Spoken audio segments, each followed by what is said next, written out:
I'm so curious about the book. Go ahead.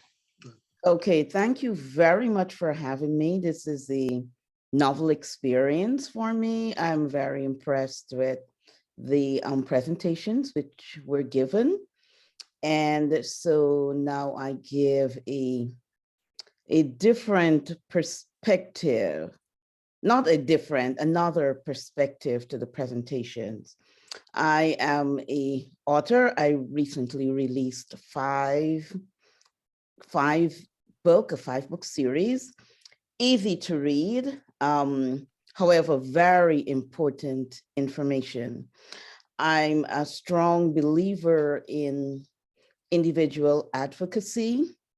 I, without an apology, say I love the US political system, the Constitution, and I feel that the people have undervalued their power. And it's with education that what everyone is asking for will be achieved. We must understand that our political leaders are people also, and the responsibility that we place upon them, in many cases, they are unable to deliver, because for them to deliver, the people have to support them. It's like this network.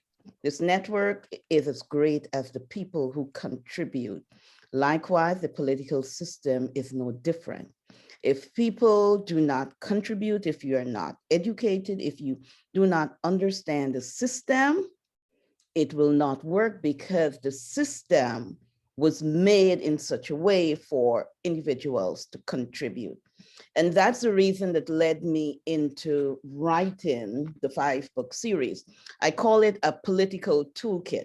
So I'll briefly tell you about this, this one, the economic power of one, a grassroots perspective. The reason that I wrote this is because I understand in the US system the power of one individual to make a change, to make a difference. Ever so often we hear about ideologies being thrown around by our political leaders of socialism and capitalism and communism. And they're in certain circles. If you say one word, if you say socialism, people just get it just throws everybody and they get very confused, but they don't understand really what these terms mean.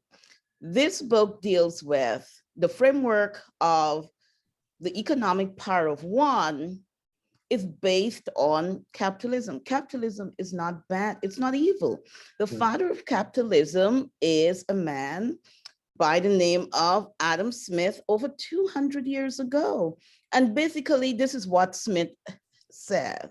You use your gifts and you make a profit. So it's basically using your gifts, that your gifts support you and that you make a profit so that you can support yourself. And one of the fundamental concepts is that people operate from self-love. It doesn't matter if they're politicians, business person, children operate from self-love. If they really want something, they are the best behaved at that time. And as soon as they get what they want, then they go back into their real colors. So self-love is a part of human nature. And you need to understand that. And we see it in the political arena. Self-love, the political leader wants your vote, and therefore he'll tell you or she'll tell you whatever, because that's what they want. That's what means a lot to them. And what happens when they get that vote? If you are not behind them to demand that you should get what you should get, and then it's over, because they got what they want. So this book tells you about Adam Smith. Adam Smith is not just for the economists. If you, and I want you to try it, go to any, in your conversation with any economist, say the word Adam Smith, or just say something about him. You know, I really like that guy, or if I heard about him, you'll see how they light up, because Adam Smith is like the Bible for economists, for how economies work. So I've put it in a very simple way that the average, the ordinary individual can get a understanding of the power of a capitalist system and make it work for them. So basically, what this book does, it explores the modern conversation around livable wage and economic equity. The American public cannot get economic equity without having a basic understanding of the US political system and the economic system. So for more information, I encourage you to read this book. If you're an Amazon, if you have Amazon Kindle, you can read it for free if you're part of the Amazon Kindle free subscription. And so I encourage you, we are at a period where America has to read, Americans have to read. So I made it in a very simple way through writing. Thank you. Thank you. A question, the Frederick Press, was there a particular name regarding that or somebody you named it after? Okay, yes. So the Frederick Press is a platform that would bring individuals together with a focus on exploring thought, because that's an area whereby it's an area of development in terms of finding solutions. We need to think more. We don't think. As Americans, we've become just doers. Someone says something or just say a word that we don't like and everybody reacts. We don't think in that deep way. So it's named after Frederick Douglass. That's Frederick Press. That's what I was looking for. One of my great heroes, Frederick Douglass, amazing man. You know, I'll tell you a story. I thought that was the case, but Frederick Douglass, I don't know if you know this, if you ever visit his house, which is in DC, it's a museum. I sure did. Of course, Yeah, I did. And not only one time, too, several times. Yeah. In the back of his house, Yes. there's this little brick shed. Yes. Brick shed.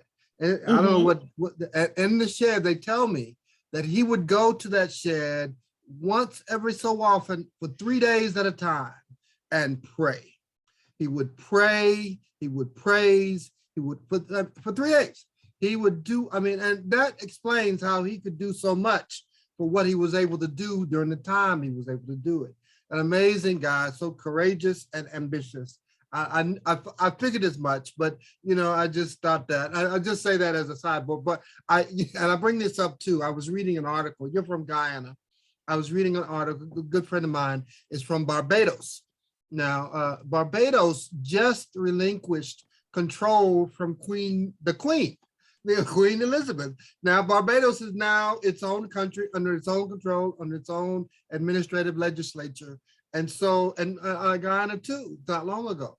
But I mean, such amazing, this is great information.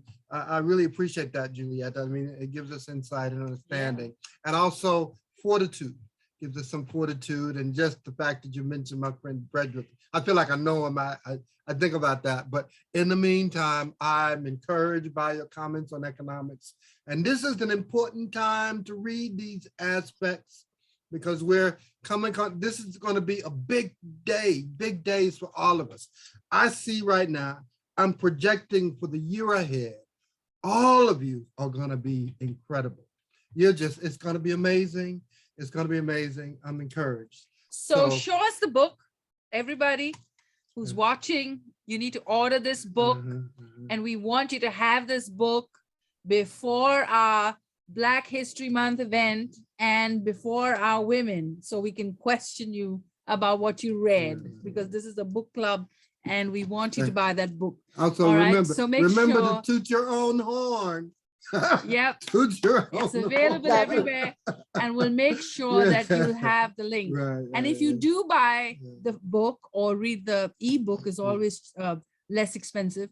Make sure that you take a photo and show it to us, and we'll give you 2 free tickets to the next event. You're watching Brightside Global Trade online TV and the podcast, and thank you for watching.